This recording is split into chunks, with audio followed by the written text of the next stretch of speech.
The acting chief medical officer says the number of reported cases last year was significantly higher than this year's number. This decline, he says, may be as a result of conditions not being favorable for the Aedes aegypti mosquito to thrive.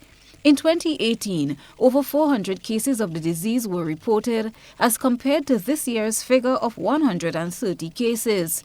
The medical officer explained the symptoms that can possibly lead to death. Disease, after a period of maybe 1 or 2 weeks or so, a person would start experiencing, start feeling unwell, have fever, headaches.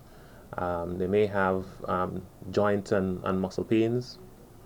That can be followed by a period where the fever disappears. Most persons will go on to recover. However, there are some persons who might get even more sick during that period when they're recovering.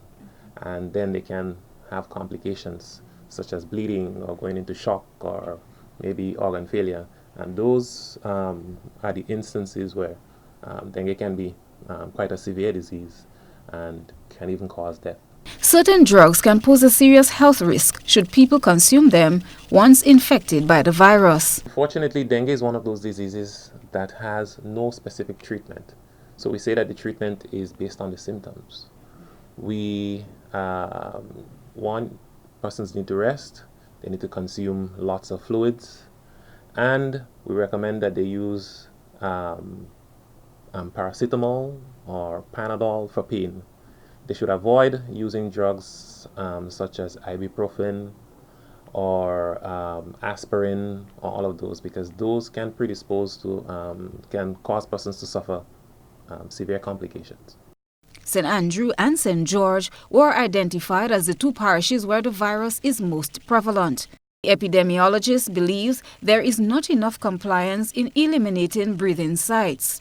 This, he says, leads to an upsurge of the mosquito population in some areas. Dr. Charles wants people to do what is required to avoid a possible outbreak.